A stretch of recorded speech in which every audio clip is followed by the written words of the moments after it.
नमो नमः मित्रों, संस्कृत जीवन में आप सभी का स्वागत है। हम लोग अपनी साहित्य की कक्षा में उपस्थित हैं, जिसके अंतर्गत भर्तृहरिकृत नीति शतकम ग्रंथ का हम लोग अध्ययन कर रहे हैं।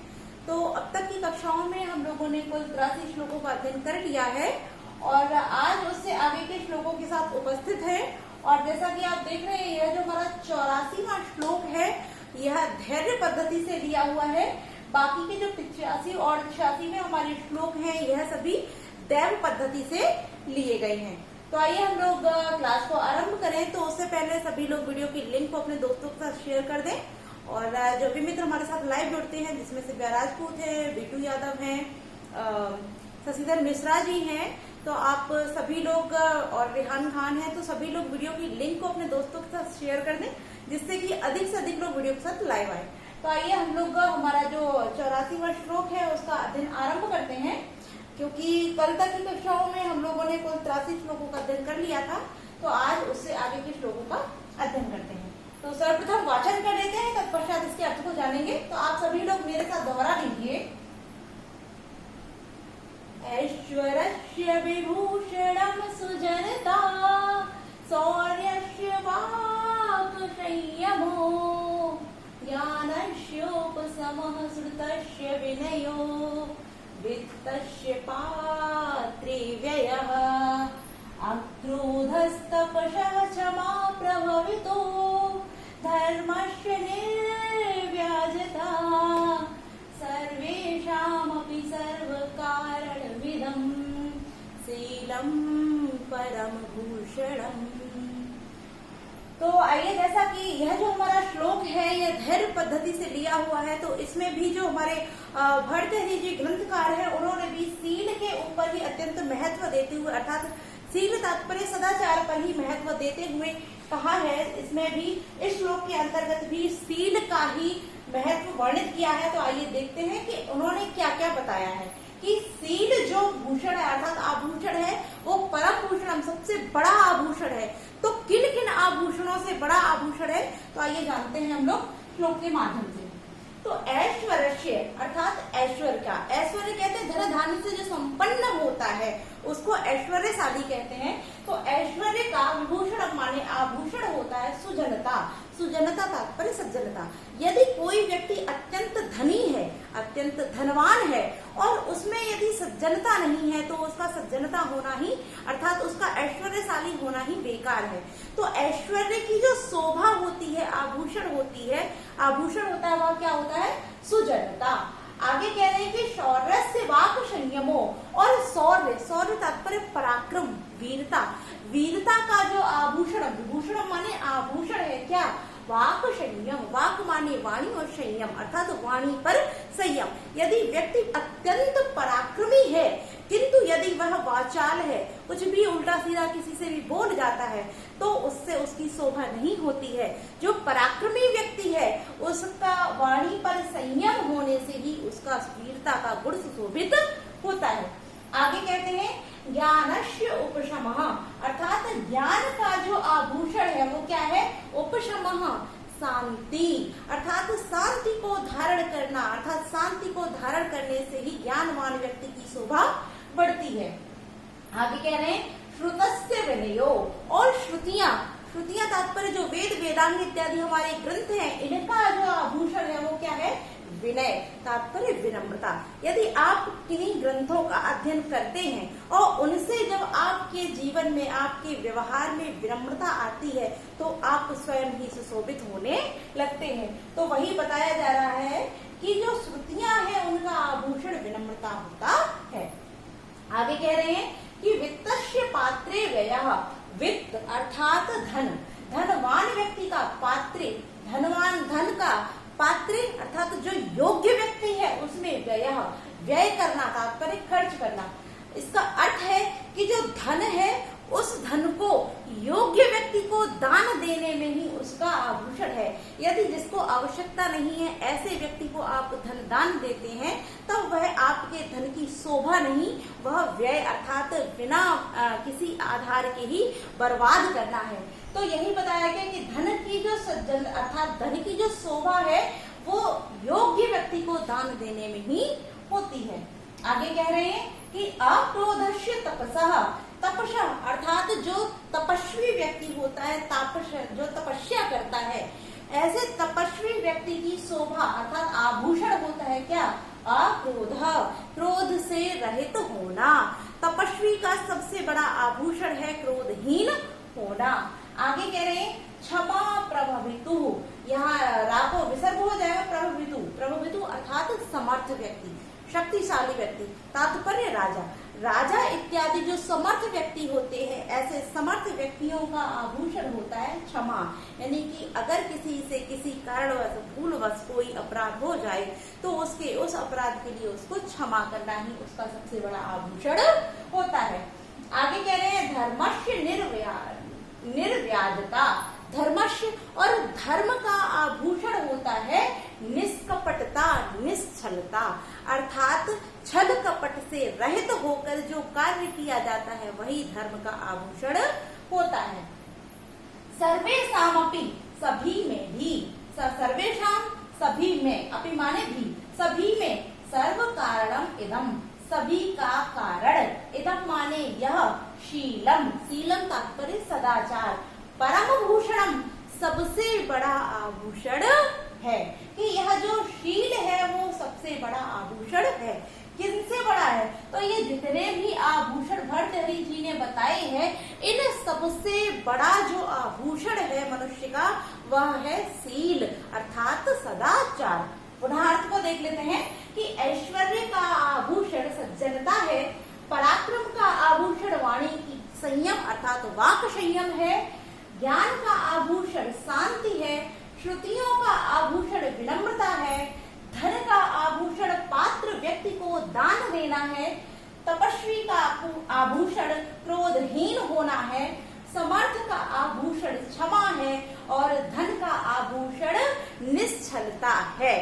और इन सभी में भी सबका कारण यह शील जो है अर्थात सदाचार, इन सभी आभूषणों का जो कारण है वह कारण क्या है? इदम शीलम, इदम शीलम अर्थात यह सदाचार, यही सदाचार परम भूषणम सबसे बड़ा आभूषण है, अर्थात इन सबसे बड़ा जो आभूषण है वह क्या है? सदाचार। तो अर्थ स्पष्ट हो गया होगा। आइए अब जानते हैं इसके जो महत्वपूर्ण यहाँ से प्रश्न बन सकते हैं उनको। तो सबसे पहले तो प्रश्न यही उठता है, यही बन जाता है कि सबसे बड़ा आभूषण कौन सा है? तो शीलम परम भूषणम अर्थात शील ही सबसे बड़ा आभूषण है। और इस प्रकार से यहाँ ये भी पूछा जा सकता है प्रश्न कि शील कितने आभूषणों से बड़ा आभूषण बताया गया है, तो आइए उसको भी काउंट कर लेते हैं। तो सबसे पहले कहा गया ऐश्वर्य से विभूषणम सुजनता 1 हो जाएगा, शौर्य से वाक संयम 2 हो गया, फिर ज्ञानस्योपशमा 3, श्रुतस्य विनयो 4, वित्तस्य पात्रे व्यय 5, अक्रोधस्य तपसा 6 हो जाएगा और क्षमा प्रभुत्व 7 और धर्मस्य निर्व्याजता अर्थात 8 जो है 8 विभूषण अर्थात 8 आभूषणों से ऊपर अर्थात उन सभी से जो महान आभूषण बताया गया है वह शील है। अगर प्रश्न पूछा जाता है कि शील कितने आभूषणों से बड़ा है, तो 8 आभूषणों से बड़ा जो आभूषण है वह क्या है? शील। और यह हमारी महत्वपूर्ण सूक्ति भी है कि शीलम परम भूषणम। तो आप इसको अंडरलाइन करके रखिए, लिख के रखिए, क्योंकि ये महत्वपूर्ण सूक्ति है। अब यहाँ से प्रश्न आपके 8 जो आभूषण बताए गए हैं यहाँ से भी प्रश्न बन सकते हैं, जैसे कि ऐश्वर्य का आभूषण क्या है? तो सुजनता हो जाएगा। शौर्य का आभूषण क्या है? वाक संयम। ज्ञान का आभूषण क्या है? उपशमः। श्रुतियों का आभूषण क्या है? विनय। वित्त का आभूषण क्या है? पात्रे व्ययः। तपसा आभूषण किम? तो अक्रोधः। और प्रभुत्व अर्थात समर्थ का आभूषण क्या है? तब क्षमा। और धर्म का आभूषण क्या है? तो निर्व्याजता। तो इस प्रकार से यहाँ हमारे 8 प्रश्न यह बन जाते हैं। और एक प्रश्न यह हो गया कि जो सबसे बड़ा आभूषण है वह कौन सा है? तो शीलम परम भूषणम। एक प्रश्न यह हो गया, 9 हो गए। और 10वां प्रश्न हमारा जो था वह कि शील कितने आभूषणों से बड़ा है? तो 8 आभूषणों से बड़ा आभूषण भर्तृहरि जी ने अपने श्लोक के माध्यम से यहाँ बताया है। तो इस प्रकार से साहित्य के जो प्रश्न हो सकते थे हम लोगों ने उनको भी देख लिया है। आइए अब जानते हैं इसकी व्याकरणिक टिप्पणियों को। तो सबसे पहले तो हमारा यहाँ लिखा हुआ ऐश्वर्य, तो ऐश्वर्य को जान लेते हैं। ईश, ईश के साथ वरच,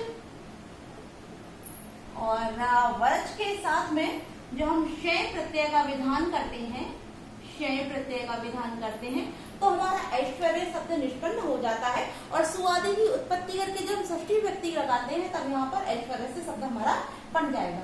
विभूषणम में वे उपसर्ग है, भूष धातु है, और भूष धातु के बाद ल्युट प्रत्यय है। ल्युट प्रत्यय के विधान से विभूषणम शब्द बनता है। सुजनता देख लीजिए, सु उपसर्ग है, जन धातु है, तल धन टाप प्रत्यय के विधान से सुजनता शब्द निष्पन्न हो जाता है। आगे देखते हैं हम, हमारा लिखा हुआ शौर्य, तो यहाँ जो शौर्य है इसमें सूर धन शय, सूर धन शय प्रत्यय के विधान से शौर्य शब्द बन जाता है। सुआदि की उत्पत्ति करके षष्ठी लगाएंगे तो शौर्य से शब्द हमारा हो जाएगा। वाक संयम, वाणी की संयम, तब यहाँ षष्ठी तत्पुरुष समास हो जाएगा। वाणी वाक संयम, वाच संयम, वाणी में संयम, तब यहाँ सप्तमी तत्पुरुष समास हमारा हो जाता है। और आगे देखते हैं, हमारा लिखा हुआ है ज्ञानस्य उपसम, तो ज्ञानस्य षष्ठी व्यक्ति में ही दिया है, उपसमान कुछ है नहीं, उपसमान का भी देख लेते हैं। तो उप उपसर्ग है, समधातु है, और समधातु के साथ जब हम घय प्रत्यय का विधान करते हैं तो उपशमः शब्द हमारा निष्पन्न हो जाता है। श्रुतस्य श्रुधन कित प्रत्यय के विधान से श्रुत बन जाएगा, और सुआदि की उत्पत्ति करके श्रुत शब्द हमारा हो जाता है। आगे देखते हैं, हमारा लिखा हुआ विनय, तो वी उपसर्ग है, फिर उसके बाद में नी धातु है, अक प्रत्यय के विधान से विनय शब्द बनता है।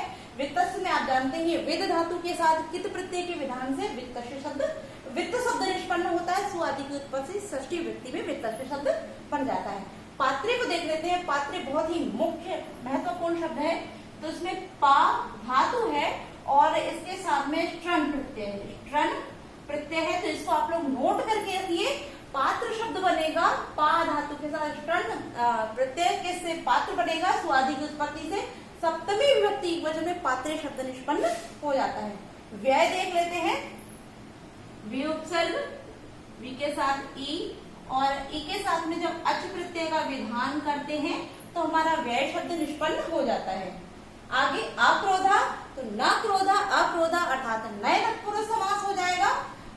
यदि हम यहाँ संधि की बात करें तो अक्रोधा विसर्ग संधि हो जाएगी। तब क्षमा, क्षमा को देख लेते हैं। वैसे तो क्षमा का जो कई बार हम लोगों ने इसका अध्ययन कर रखा है, क्षम धातु के साथ अंग धन टाप प्रत्यय के विधान से क्षमा शब्द हमारा निष्पन्न हो जाता है। आगे देखते हैं, हमारा लिखा हुआ प्रभवितु, तो इसको साफ कर देते हैं क्योंकि फिर जगह नहीं है हमारे पास, लिखेंगे कहाँ पर, तो इसको हटा देते हैं, उसके बाद लिखते हैं।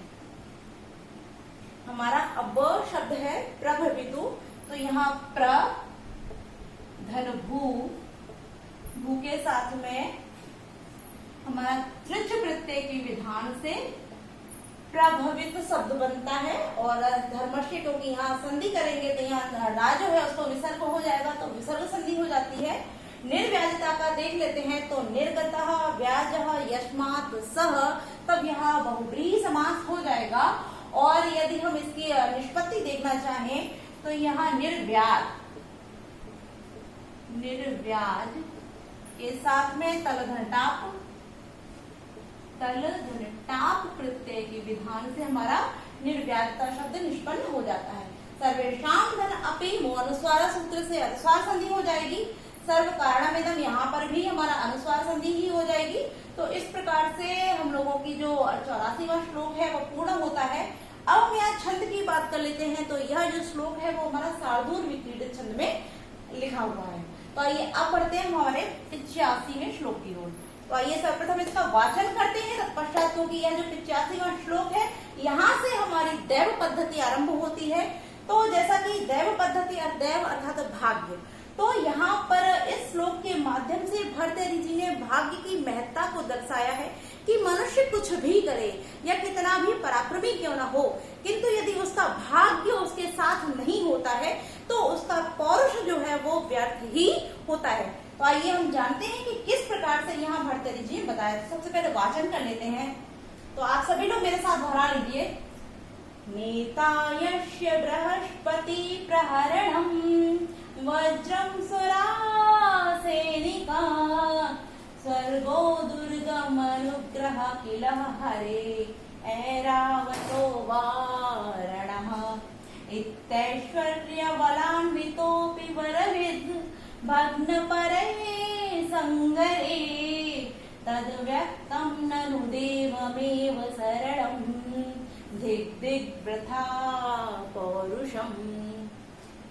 तो यहाँ पर जैसा कि मैंने अभी बताया था, यहाँ पर दैव अर्थात भाग्य की ही महत्ता को बताया गया है। यदि आपका भाग्य आपके साथ है तो आप बड़ा सा बड़ा कार्य कर सकते हो, और यदि आपका भाग्य आपके साथ नहीं है तो आप कुछ भी कीजिए किंतु आपको सफलता अर्थात प्राप्त हो भी सकते। अर्थात यदि आपका भाग्य साथ होगा तो सफलता अवश्य प्राप्त होगी, किंतु यदि भाग्य साथ नहीं होगा तो आपको सफलता प्राप्त नहीं हो सकती। तो आइए इस श्लोक के माध्यम से हम जानते हैं कि भर्तृहरि जी किस प्रकार से बताते हैं। तो यहाँ कहा गया नेता माने होता है मार्गदर्शक, यश माने जिसका, बृहस्पति कि बृहस्पति जिसका नेता अर्थात मार्गदर्शक है, तात्पर्य गुरु है। तो जो बृहस्पति हम सभी जानते हैं, देव आदि जितने भी गण हैं, जितने भी देव हैं, सभी के गुरु बृहस्पति हैं। तो यहाँ जो तात्पर्य है, यहाँ लिखा हुआ बलविद, बलविद माने यहाँ इंद्र, अर्थात बलविद माने होता है इंद्र।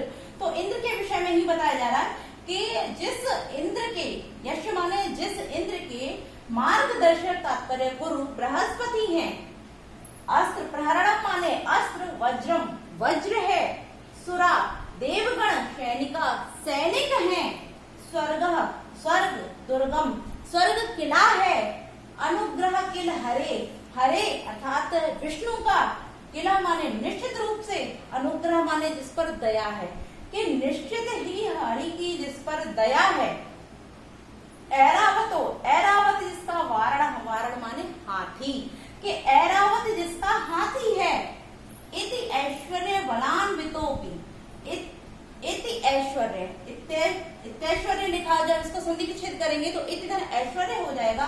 तो इति माने ऐसे, ऐश्वर्य और बल से समन्वित होने पर भी, बलविद इंद्र संग्रे युद्ध में परई शत्रुओं के द्वारा, भगना माने पराजित हो गए अर्थात बंदी बना लिए गए। पुनः देखते हैं कि जिसके मार्गदर्शक अर्थात जिसके गुरु बृहस्पति हैं और जिसका अस्त्र वज्र है, जिसके सैनिक देवगण हैं, जिसका दुर्ग अर्थात किला स्वयं स्वर्ग है, और हरि की निश्चित रूप से जिस पर दया अनुकंपा है, और ऐरावत जिसका हाथी है। ऐसे ऐश्वर्य और बल से संयुक्त अर्थात समन्वित होने पर भी इंद्र युद्ध में शत्रुओं द्वारा पराजित हो गए अर्थात बंदी बना लिए गए। तो आगे कह रहे तदव्यक्तम, इसके इस प्रकार स्पष्ट है, ननु माने निश्चित ही, कि दैवमेव शरणम, दैवम अर्थात भाग्य ही, शरणम एकमात्र शरण है, यानी कि भाग्य के बिना कुछ भी नहीं हो सकता है। वृथा पौरुषम धिक धिक, वृथा माने बेकार के, पौरुषम माने पुरुषार्थ को, धिक धिक धिक्कार है, धिक्कार है। पुनः देख लेते हैं, यहाँ बताया जा रहा है कि ऐसे इंद्र, जिस इंद्र के सभी जितनी भी गुणों की बात की जाए, जितनी भी शक्ति की बात की जाए, जितने भी मार्गदर्शक की या जितनी भी विशेषताओं का वर्णन किया जाए कम है, वह स्वयं साक्षात इंद्र है। और ऐसे इंद्र शत्रुओं के द्वारा युद्ध में बंदी बना लिए गए, जिनके मार्गदर्शक अर्थात गुरु कौन है, स्वयं बृहस्पति हैं, और जिसका सबसे बड़ा अर्थात वज्र से बड़ा कोई अस्त्र नहीं जाना जाता है, ऐसा वज्र जिसका अस्त्र है, सारे देवगण जिसके सैनिक हैं, और साक्षात स्वर्ग ही जिसका किला है, हरि विष्णु की जिस पर दया सदैव रहती है, और ऐरावत जिसका वारण माने हाथी है। ऐसे ऐश्वर्य और बल से संयुक्त होने पर भी इंद्र को युद्ध में शत्रुओं द्वारा बंदी बना लिया गया। तब यह स्पष्ट है कि निश्चित रूप से भाग्य ही एकमात्र शरण है, कि भाग्य के द्वारा ही सब कुछ संभव होता है। यदि भाग्य आपके साथ है तो आप छोटे से व्यक्ति होकर भी बहुत बड़े से बड़ा कार्य कर सकते हैं, और यदि भाग्य आपके साथ नहीं है तो आप कुछ भी नहीं कर सकते हैं। इसीलिए कहा गया है कि वृथा पौरुषम धिक धिक, बेकार, वृथा माने बेकार के, पौरुषम माने पुरुषार्थ को, धिक धिक धिक्कार है, धिक्कार है। मुझे उम्मीद है कि अर्थ स्पष्ट हो गया होगा। आइए अब यहाँ से हम प्रश्नों को देख लेते हैं। तो यहाँ बताया गया कि सबसे अर्थात पौरुष का होना, भाग्य के बिना किसका होना बेकार है, तो भाग्य के बिना पुरुषार्थ का होना बेकार है। और प्रश्न इस प्रकार से भी यहाँ पूछा जा सकता है कि बृहस्पति किसके मार्गदर्शक हैं, तो इंद्र के हैं या बृहस्पति किसके गुरु हैं, और बाकी के जितने भी, जैसे कि अगर पूछा जाता है कि इंद्र का शस्त्र क्या है तो वज्र इत्यादि, ये तो सभी आप लोग जानते हैं, तो अन्य कोई प्रश्न मुझे महत्वपूर्ण नहीं दिखता है। तो आइए अब इसकी व्याकरणिक टिप्पणियों की ओर चलते हैं। तो सबसे पहले यहाँ लिखा हुआ है नेता। तो यहाँ पर नेता शब्द जो है वो नी उपसर्ग के साथ, जब हम त्रिच प्रत्यय का विधान, नी धातु के साथ जब त्रिच प्रत्यय का विधान करते हैं तो नेता शब्द हमारा निष्पन्न हो जाता है। बृहस्पति, बृहताम वाचाम पति, बृहस्पति, तब यहाँ पर जो हमारा षष्ठी तत्पुरुष समास हो जाएगा। आगे लिखा हुआ हमारा प्रहरणम। तो प्रहरणम देख लेते हैं। प्र उपसर्ग है, रे धातु है, और इसके साथ में ल्युट प्रत्यय, ल्युट प्रत्यय के विधान से प्रहरणम शब्द निष्पन्न होता है। अगर हम सैनिका शब्द की बात करें तो सेना धन ठक, सेना शब्द के साथ जब ठक प्रत्यय का विधान करते हैं तो सैनिक शब्द बनेगा, और बहुवचन में जाकर यह सैनिका शब्द हो जाता है। आगे स्वर्गो दुर्गम अनुग्रह, यहाँ देखते हैं, यहाँ अनुस्वार संधि हमारी हो जाएगी, हरे ऐरावतः। तो यहाँ जो रा है इसको रा पर विसर्ग हो जाएगा, विसर्ग संधि हरे धन ऐरावत, ऐरावतो, तो यहाँ विसर्ग संधि हो जाएगी। और वारण माने होता है हाथी। आप लोग इसको अवश्य याद रखिए क्योंकि वारण महत्वपूर्ण शब्द है, इसका अर्थ पूछा जा सकता है। अब यहाँ जो हमारा अनुग्रह शब्द लिखा हुआ इसको देख लेते हैं। तो इसमें अनु उपसर्ग है, ग्रह धातु है, और ग्रह धातु के साथ अच प्रत्यय है। इसके विधान से यहाँ हमारा अनुग्रह शब्द निष्पन्न हो जाता है। बाकी इसी तरह ऐश्वर्य, इत्यैश्वर्य, यहाँ पर इको यड़ के सूत्र से यड़ संधि हुई है। ऐश्वर्य वलान्वितो, तो वन धन अन्वितो, तब यहाँ अका सवर्ण दीर्घ, अका सवर्ण दीर्घ से दीर्घ स्वर संधि हो जाएगी, और अन्वितो धन अपि एंग पदांतादति से पूर्व रूप संधि हो जाएगी। आगे देखते हैं, हमारा लिखा हुआ है यहाँ पर ऐरावत। तो ऐरावत शब्द को भी एक बार देख लेते हैं।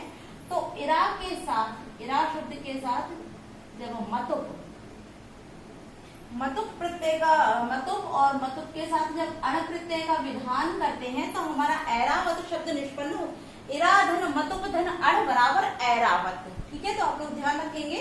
बाकी देखते हैं यहाँ दैवमेव, यहाँ पर भी अनुस्वार संधि हो जाएगी। पौरुषम शब्द देख लेते हैं। तो पुरुष धन अण, पुरुष शब्द के साथ जब हम अण प्रत्यय का विधान करते हैं तो हमारा पौरुष शब्द निष्पन्न हो जाता है। और आगे यहाँ शरणम लिखा हुआ है। तो शरणम में जो धातु है श्री धातु है, श्री धातु के साथ जब हम ल्युट प्रत्यय का विधान करते हैं, ल्युट प्रत्यय का विधान, तब शरणम शब्द निष्पन्न हो जाता है। तो इस प्रकार से हमारा जो 85वां श्लोक है इसकी संपूर्ण व्याकरणिक टिप्पणियां हो गई है। अब हम बात कर लेते हैं इस श्लोक में छंद की। तो यदि हम छंद की बात करें तो यह भी हमारा श्लोक जो है वो शार्दूल विक्रीडित छंद में ही है। और एक शब्द हमारा छूटा जा रहा है यहाँ पर, आश्चर्य बला। तो यहाँ पर आश्चर्य बला जो शब्द है यहाँ पर कर्मधारय समास हमारा हो जाता है। ठीक है, और जैसे कि शार्दूल विक्रीडित छंद ही है।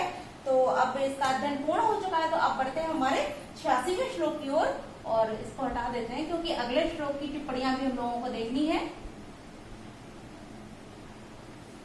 तो आइए सर्वप्रथम हमारे साथ वाचन कर लीजिए, तत्पश्चात इसके अर्थ को जानेंगे। तो आप सभी लोग मेरे साथ दोहरा लीजिए। भग्नाशश्च करंड पिंडित तनो म्लानेन्द्रिय पश्य क्षुधा कृत्वा विवरं स्वयं निपततो नक्तं मुखे भोगिनः रक्तस्तत्पशितेन सत्वरमशो तेनैव यातः पथा लोका पश्यत देवमेव हि नृणां वृद्धोक्षये कारणम्। क्योंकि यह भी हमारा जो जैसे कि ये दोनों श्लोक हमारे शार्दूल विक्रीडित छंद में थे, तो यह श्लोक भी हमारा शार्दूल विक्रीडित छंद में ही है। अगर वाचन में कहीं कोई त्रुटि होती है तो आप लोग क्षमा कीजिए। आइए अब देखते हैं इसके अर्थ को। तो जैसे कि यहाँ लिखा हुआ है कि भग्न धन आसस्य, कि भग्न माने नष्ट हुई, आसस्य आशा वाली, आशा की, कि भग्न आशा अर्थात जिसकी आशा नष्ट हो चुकी है, ऐसा व्यक्ति से तात्पर्य यहाँ ऐसे यानी कोई भी जीव या कोई भी जंतु जिसकी आशा नष्ट हो चुकी है, और करंड पिंडित तनो, करंड माने पिटारी में बंद, पिंडित माने संकुचित या सिकुड़े हुए, तनह माने शरीर वाले, कि जिसकी आशा नष्ट हो चुकी है अर्थात आशाहीन और पिटारी में बंद संकुचित शरीर वाला, क्षुधा माने भूख से म्लान क्षीण इंद्रियों वाला, भोगिना माने सर्प। यहाँ भोगिना शब्द मुख्य है तो आप लोग इसको ध्यान रखेंगे। भोगिना माने होता है सर्प, सर्प के मुखे माने मुख में।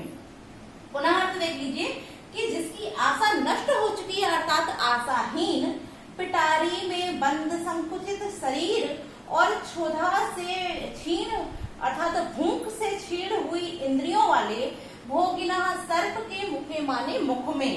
अब यहाँ लिखा हुआ नक्तम माने रात्र, नक्त माने होता है रात्र, नक्तम माने रात्रि में, विवरम माने छिद्र करके, छिद्रम विवरम माने छिद्र को, कृत्वा माने करके, आंख माने चूहा। इसको भी ध्यान रखेंगे, यह भी इंपॉर्टेंट है। यहाँ आंख लिखा हुआ है, यह भी इंपॉर्टेंट है, और भोगिना है, यह भी बहुत महत्वपूर्ण। भोगिना माने सर्प है और आंख माने चूहा, कि चूहा स्वयं ही निपततो माने चला गया या गिर गया, कि जो सर्प, कैसा सर्प था, जिसने संपूर्ण आशा ही त्याग दी थी कि मैं अब जीवित रह पाऊंगा, क्योंकि उसको एक छोटी सी पिटारी में बंद करके रख दिया गया था, और उस पिटारी में जो उसका शरीर था वह भी कैसा संकुचित, क्योंकि आपने देखा होगा पिटारी में जब सर्प रखा होता तो इस तरीके से बैठ जाता है, इस तरीके से, और वो उसमें जब बंद कर दिया तो वो नीचे बैठ जाता, अर्थात उसका जो शरीर है वो पूरी तरह खुला भी नहीं होता है।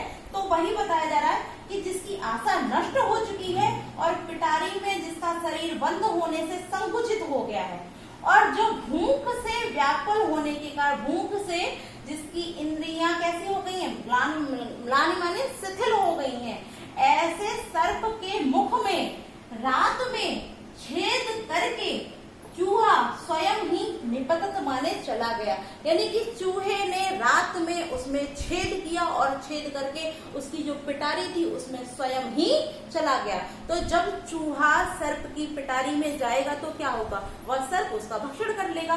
तो आगे यही बताया गया है कि तत्पशितेन, तत् माने उसके, इसके चूहे के, पशितेन मांस से, तप्त माने तृप्त होकर, अशौ सर्प ने, तेन एव उसी के द्वारा किए गए, किसके, चूहे के द्वारा किए गए छिद्र के, पथा माने मार्ग से, सत्वरम शीघ्र ही याता माने चला गया, कि जिस सर्प के निकलने की कोई आशा नहीं थी, जिसने कि मैं बाहर कभी निकल पाऊंगा इस पिटारी से, इस आशा को जिसने त्याग दिया था, और जो पिटारी में बंद होने के कारण जिसका जो शरीर था वो संकुचित, यानी कि उसमें संकुचित हो गया था, कुंठित हो गया था, जो भूख से जिसकी इंद्रियां शिथिल हो गई थी, ऐसे सर्प के मुख में रात में उसकी पिटारी में छेद करके चूहा स्वयं ही उसके मुख में चला गया, और जिसके खा करके उसके मांस से तृप्त होकर, असौ माने वही सर्प, तेन एव उसके, उस चूहे के द्वारा किए गए छिद्र वाले, पथा माने मार्ग से, सत्वरम शीघ्र ही याता माने चला गया, शीघ्र ही उस छेद से निकल जाता है, जिस छेद को करके रात में चूहा उस पिटारी में घुसा था, उस चूहे का भक्षण करके उससे तृप्त होकर वह सर्प उसी चूहे के छिद्र से उस पिटारी से बाहर निकल जाता है। आगे कहा गया, पश्यत देखो, लोकः माने संसार में, नृणाम नृणाम माने मनुष्यों का, वृद्धौ वृद्धि, क्षये नाश, कारणम देवमेव ही माने निश्चित रूप से, देवमेव भाग्य ही, कारणाम माने कारण होता है। कि देखो संसार में मनुष्यों की वृद्धि, उन्नति, क्षय, पतन का जो कारण है वो भाग्य ही होता है। यह निश्चित है कि भाग्य से ही मनुष्य वृद्धि करता है और भाग्य से ही मनुष्य पतन की ओर जाता है। पुनः अर्थ देख लेते हैं, क्योंकि वैसे 3 लाइनों का अर्थ हम लोगों ने देख लिया। अंतिम लाइन पंक्ति का अर्थ देख लेते हैं, महत्वपूर्ण भी है, शुक्ति वाक्य भी है। तो इसको पश्चात माने देखो, लोकः माने संसार में मनुष्यों की उन्नति और पतन का कारण भाग्य ही होता है। यह निश्चित है कि भाग्य से ही मनुष्य उन्नति करता है और भाग्य से ही उसका पतन होता है। तो 86वें श्लोक का अध्ययन हम लोगों ने कर लिया, अर्थ स्पष्ट हो गया है। तो आज इतना ही रहने देते हैं। जो इसकी व्याकरणिक टिप्पणियां हैं वो कल की कक्षा में देख लेंगे, और उसके साथ ही साथ जो इस श्लोक के पश्चात जितने भी श्लोक हैं उनका अध्ययन भी हम लोग कल की कक्षा से आरंभ करेंगे। तो इसकी जो व्याकरणिक टिप्पणियां उनको कल की कक्षा में देखेंगे। आज के लिए हम इतना ही रखते हैं। आप सभी को वीडियो कैसी लगी इसको कमेंट करके अवश्य बताएं। साथ ही साथ आपकी जानकारी में जितने भी TGT, PGT, LT, TET, super TET की तैयारी करने वाले लोग हों उन सभी को हमारे चैनल से जोड़िए, और आप सभी लोग कमेंट करके अवश्य बताया कीजिए कि आपको वीडियो कैसी लगी है, और साथ ही साथ आप लोग वीडियो को लाइक अवश्य किया कीजिए। तो आज के लिए अपनी वाणी को यहीं इन्हीं शब्दों के साथ विराम देती हूँ। नमो नमः।